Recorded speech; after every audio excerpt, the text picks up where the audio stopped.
जय बजरंगबली। दोस्तों, हनुमान चालीसा के 6 तथ्यों से जानिए कि यह कितनी शक्तिशाली है और इसका पाठ करने से क्या होता है। हनुमान ने सूर्य को एक पका हुआ आम समझ लिया और उसे खाने के लिए अंतरिक्ष में उड़ गए थे। वह कोई और नहीं बल्कि महान श्री हनुमान थे, जो भगवान श्री राम के सबसे बड़े भक्तों में से एक थे और स्वयं भगवान शिव के अवतार थे। एक वैदिक विद्वान जिसकी कोई बराबरी नहीं होती, वह अपार शक्ति रखता है और धर्म की लड़ाई में सर्वोच्च वीरता के कारण महान होता है। इतना ज्ञान और शक्ति होने के बावजूद भगवान हनुमान अपनी विनम्रता, निष्ठा और निस्वार्थता जैसे गुणों के लिए भी प्रसिद्ध हैं और उन्हें 9 प्रकार की भक्ति में निपुण माना जाता है और वे परब्रह्मा हैं। इसलिए श्री हनुमान जी को दुनिया भर में भक्तों द्वारा पूरे दिल से पूजा जाता है। उनके भक्त हनुमान के मंत्रों का जाप करते हैं और अपने बच्चों का नाम उनके नाम पर रखते हैं और उनके 108 नामों का भी जाप करते हैं। इसके अलावा श्री हनुमान जी को अर्पित की जाने वाली सबसे प्रसिद्ध प्रार्थना हनुमान चालीसा का जाप है। हनुमान चालीसा के तथ्य। हनुमान चालीसा से पता चलता है कि कैसे महान व्यक्ति सभी से आगे निकल जाता है।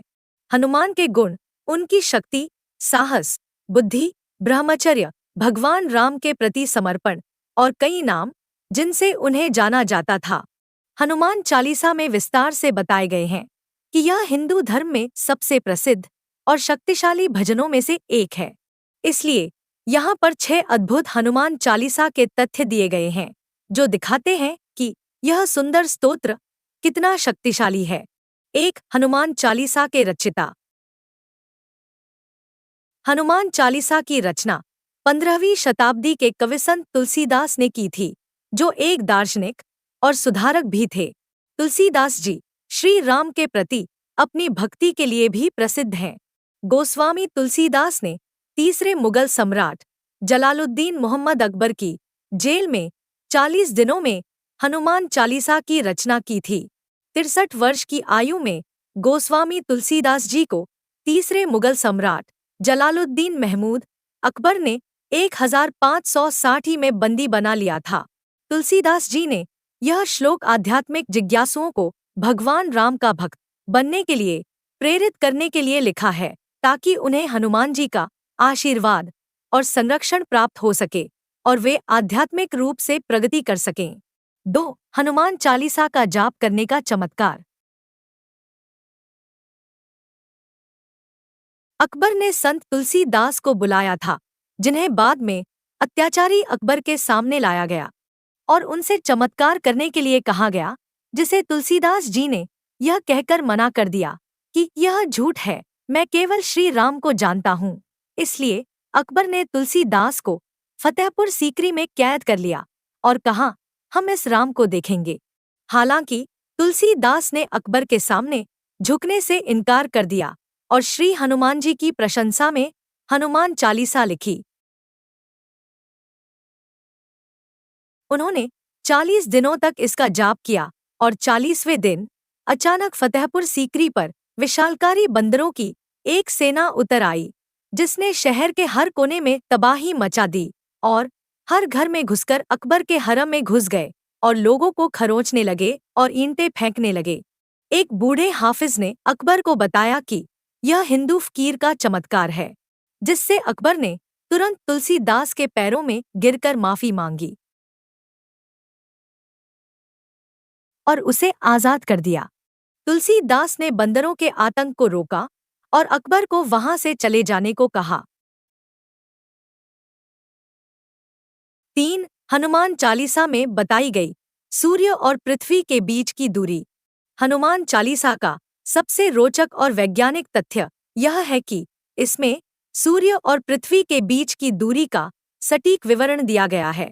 तुलसीदास ने हनुमान चालीसा को 15वीं शताब्दी में अवधी भाषा में लिखा था। सूर्य और पृथ्वी के बीच की दूरी की गणना 17वीं शताब्दी के वैज्ञानिकों की तुलना में कहीं अधिक सटीक तरीके से की गई है। 4. हनुमान चालीसा की व्यापकता। पहली 10 चौपाइयों में हनुमान के शुभ स्वरूप, ज्ञान, गुण, शक्ति और पराक्रम का वर्णन किया गया है।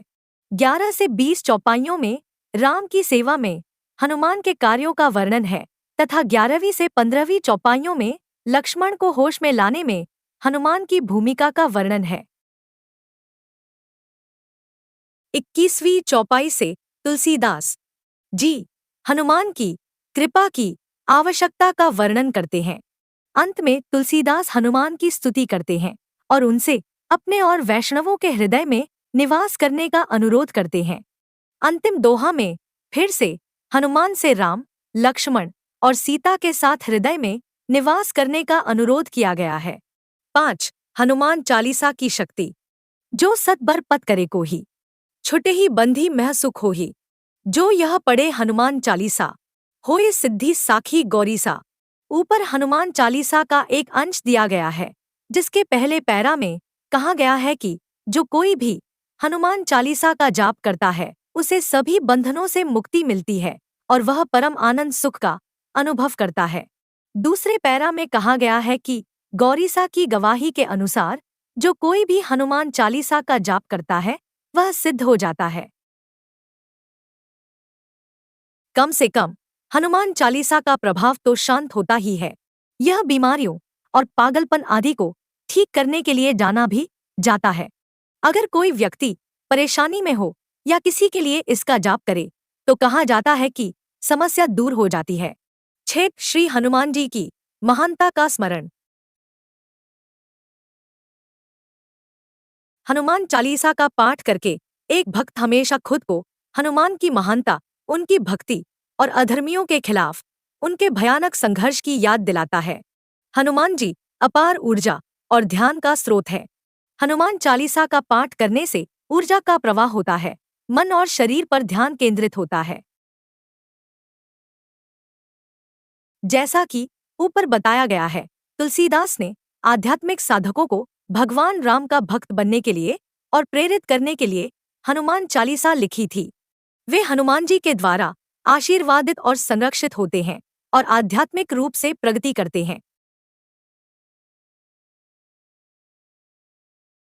दोस्तों, हनुमान चालीसा की यह सभी जानकारी आपको कैसी लगी? हमें कमेंट बॉक्स में लिखकर जरूर बताइए। साथ ही अगर आप हमारे चैनल पर नए हो तो चैनल को सब्सक्राइब अवश्य कर ले और वीडियो को अपने दोस्तों, घर परिवार वालों को भी जरूर शेयर करें।